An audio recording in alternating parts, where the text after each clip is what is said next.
Hello guys, అందరికీ welcome to my channel Swathi heartful life 2588. Friends, అందరు ఎట్లున్నారు? మంచిగా ఉన్నారా? నేనైతే మంచిగా ఉన్నాను అనమాట. ఈ రోజు అయితే ఇంకో రెసిపీని అయితే పట్టుకొచ్చిన. సో చూస్తున్నారు కదా, ఇది వచ్చేసి పాలకూర ఎగ్ ఫ్రై అనమాట. టేస్ట్ అయితే అద్రిపోతుంది. సో చాలా సింపుల్గా ఫటాఫట్ చూపిస్తా. సో చూసేయండి, మీరు కూడా ట్రై చేయండి. ఎలా వచ్చిందో కామెంట్ చేయండి. ముందుగా అయితే మనం బౌల్ పెట్టుకొని దాంట్లో ఆయిల్ వేసుకొని జీలకర్ర, ఆవాలు, పోపు దినుసులు, సన్న తరిగి పెట్టుకున్న పచ్చిమిర్చి ముక్కలు, ఉల్లిపాయ ముక్కలు ఇలా వేసుకొని మంచిగా కలుపుకొని ఫ్రై అయిన తర్వాత కొంచెం అల్లం వెల్లుల్లి పేస్ట్, పసుపు వేసుకొని ఆలోపు మనం పాలకూరని సన్న తరిగి అయితే పెట్టుకోవాలి. సన్న తరిగి పెట్టుకున్న పాలకూరని కూడా మంచిగా వాష్ చేసుకొని ఈ తాలింపులోకి అయితే వేసేసి మంచిగా ఇట్లా మనం మూత పెట్టేసుకొని ఒక 2-3 నిమిషాలు మగ్గించుకోవాలి.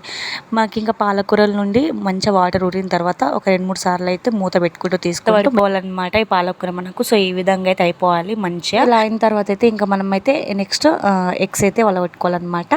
ఇంకో 2 నిమిషాలు మూత పెట్టి మనకైతే ఆయిల్ కొంచెం పైకి వచ్చిన తర్వాత నేనైతే ఒక 3 గుడ్లైనా అయితే వేసుకున్నా. ఇంకా మీరైతే ఎన్నైనా వేసుకోవచ్చు. ఎన్ని వేసుకున్నా టేస్ట్ మాత్రం బాగుంటుంది.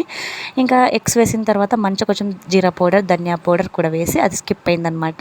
ఆ 2 పౌడర్లు వేసి ఈ విధంగా మంచిగా కలుపుకోవాలన్నమాట. గుడ్ మిక్స్ మనము ఎగ్ బుర్జీ ఎలా చేసుకుంటామో ఈ పాలకూర కూడా అంతే చేసుకోవాలి. కాకపోతే దీనికి కొంచెం ప్రాసెస్ ఎక్కువ ఉంటుంది అంతే. మనము స్టవ్ అయితే ఆఫ్ చేసుకోవడమే అనమాట. ఇంకా ఫైనల్గా అయితే మనకు రెడీ అయిపోయింది. చాలా సింపుల్గా, చాలా టేస్టీగా ఉంటుంది.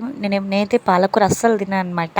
అంటే పాలకూర పప్పు ఇట్లా ఎగ్గుతో చేస్తా కాబట్టి ఫ్రై టేస్ట్ అయితే చాలా బాగుంటుంది. చాలా ఇష్టం అనమాట పాలకూర పప్పు. సో నా వల్ల తినరు, ఇంకా నేను తిన కాబట్టి తను కూడా తెచ్చుకోరనమాట. నేను చెప్తూ ఉంటాను, మీరు తెచ్చుకొని నేను చేస్తా అని చెప్తే ఇంకా నువ్వు తినంది నేను ఎందుకు అంటా ఉంటారు. ఇంకా పాలకూర నేనే తీసుకుని ఇట్లా ఎగ్ చేసినప్పుడల్లా ఇంక ఇష్టంగా తింటారనమాట. ఫ్రై చేసినప్పుడల్లా టేస్ట్ నిజంగా చాలా బాగుంటుంది. ట్రై చేయండి మీరు కూడా. ఇంకా తెలిసిన వాళ్ళైతే పర్లేదనమాట. సో ఇదండి వీడియో నచ్చితే లైక్ చేయండి, మన ఛానల్ని సబ్స్క్రైబ్ చేసుకోండి. Thank you for watching. Bye.